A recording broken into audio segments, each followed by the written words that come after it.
Hi everyone, today I'll be talking about audio search algorithms. So I was doing some grocery shopping the other day and I heard a song come on over the speakers that sounded super familiar, and yet I just couldn't put a name to the song. And this is something that happens to me all the time, whether it be in a grocery store or mall or even a bar. Sometimes it'll be a song I don't recognize but really like. Nonetheless, in all these situations, I find myself asking, what the hell is this song? For those that don't know, I take my music very seriously, and so if I hear a song I really like, I need to know the name of the song right away. Now, there are a couple of ways of going about this. One way is to listen to the lyrics and start typing the words into Google, but this can be pretty tedious. And what if you can't make out the exact words in the song? What if there aren't any words to the song? How can I search for things using only the audio files themselves? Enter Shazam. Shazam is an app that came out in 2008 that allows you to identify what song is playing. You press a button, it records whatever is playing for 3 to 10 seconds, and it uses that recording to search its database for a matching song. And for any music lover, it's the next best thing. You hear a song you like, you press a button, and you get the name of the song. It's great. But how exactly does this work? Before I walk you through the Shazam algorithm, I need to go through a quick background on what sound is. So for those of you who thought you were in the clear when you finished your AP Physics exam, think again. This is a waveform. This is a graph of a waveform that represents how computers see audio. This would be one steady tone. So if I play the musical note A, this is what you see on the screen. One steady tone at 440 hertz that doesn't really change. The speaker will vibrate back and forth and produce this sine wave. These sine graphs are actually graphs of amplitude over time. The distance the speaker cone moves from the origin when vibrating is described as amplitude and is graphed over time, producing these sine waves. Now, there's a concept that's really important called the Fourier transformation. However, this is a complicated concept that could be its own presentation, and I don't really have the time to get into the details of how this works, but there's a really cool explanation by 3Blue1Brown on YouTube on how exactly this works. But from a very high-level perspective, think of this like a smoothie. Sounds in real life are never pure. There's almost always some sort of distortion in it. There will be some noise on top of your sine waves, which produces these funky-looking sine graphs down here. The fast Fourier transformation is able to extract the individual tones from your distorted audio sample. It allows you to go backwards from this blue graph down here up to the pure sine wave graph up here in the green. In other words, you have your smoothie, which is your distorted sine curve, and the Fourier transformation is able to decipher what fruits or noises make up this blended up smoothie. Essentially, the Fourier transformation turns our original sine wave graph into a 3D graph called a spectrogram.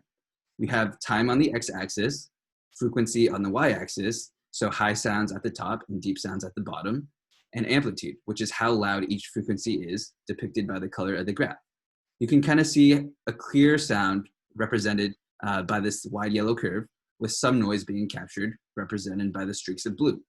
The spectrogram helps make Shazam noise resistant, so that when you're recording at a crowded bar or busy store, it can still recognize what song is playing. Here's an example of what the spectrogram would sound like. It starts out with a low frequency, slowly rises in pitch. It visualizes and rises over time. Spectrograms are great because it's a very natural human way to visually interpret audio. Cool, so that was my background on audio. Now let's get into how Shazam works. The Shazam algorithm is essentially one big function. We can take original songs and put them into the function, and Shazam gives us data in the form of hashes, which are small snippets of information that we can use to relate back to the original song. Similarly, we can take recordings from our phones, put them into the function, and we get back hashes, just like we did with the original songs. If your phone recording of the song and the original song are the same, then these two sets of hashes will be mostly equal. And that's essentially what Shazam does. It takes an audio, converts it to hashes, and then compares the hashes to see if they are the same. Shazam does this in 3 steps. First, it fingerprints the audio files given. Next, it makes time-invariant hashes. Lastly, it queries for matches. So step 1, fingerprinting the audio. Here's a spectrogram, the type of graph I showed you earlier. In the spectrograph, you can kind of see there's some sort of repetitive pattern to it. You can also see that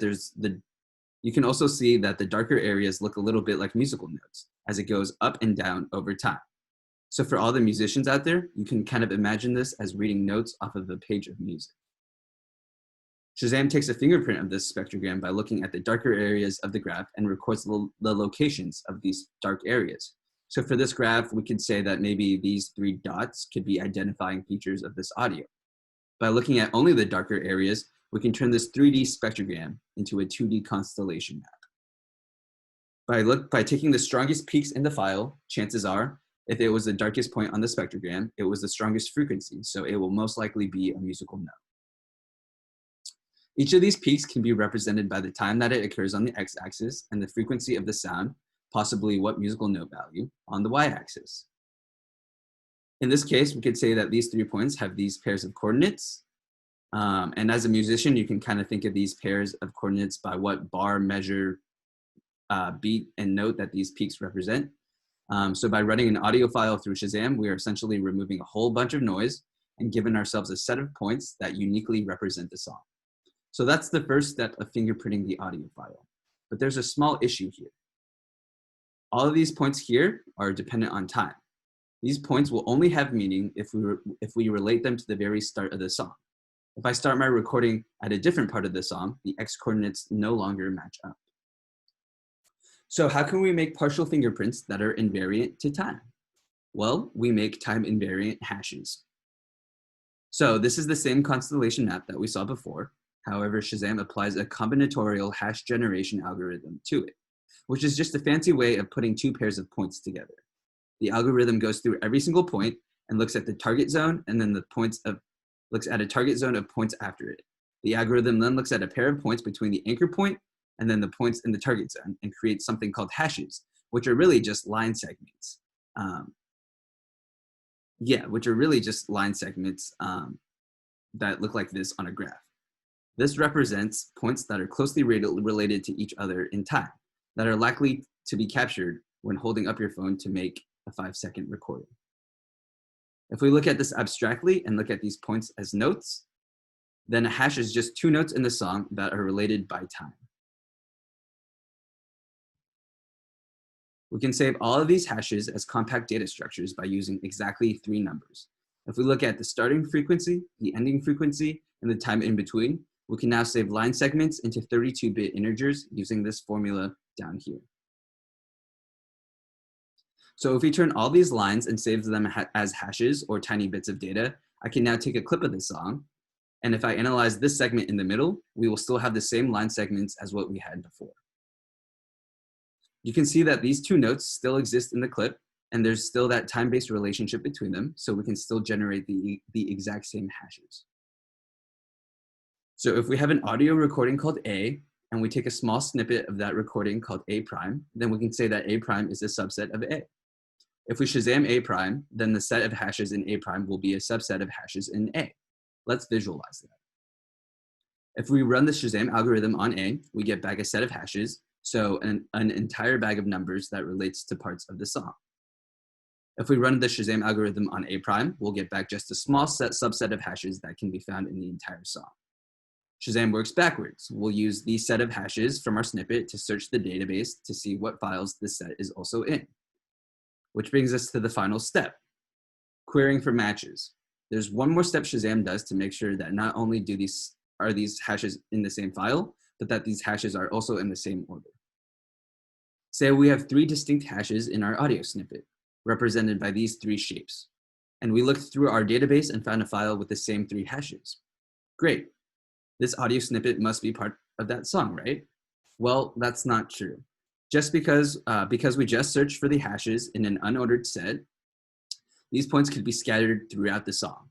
They could be in the wrong order, they could be in different parts of the song, and there's just no way for us to tell that just by looking for matches in the 2 sets. If I put the sample of the audio on the y-axis and the original file on the x-axis and make a scatter plot of where these 2 hashes lie between these 2 songs, it'll look something like this. If the audio snippet is not the same as the original, some of the hashes might match, but they'll be in totally the wrong order. So you can see here that the yellow circle happens first in our original file, but in our audio snippet, the yellow circle comes second.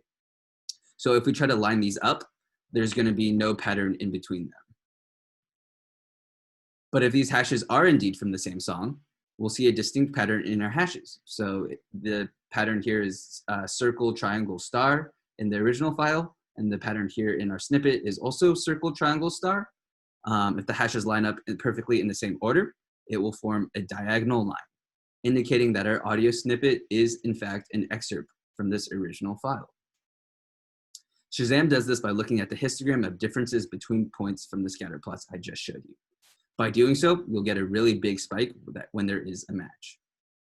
So there you have it. The Shazam algorithm is not exactly magic, it's just a lot of math and physics. Thank you for listening to my presentation.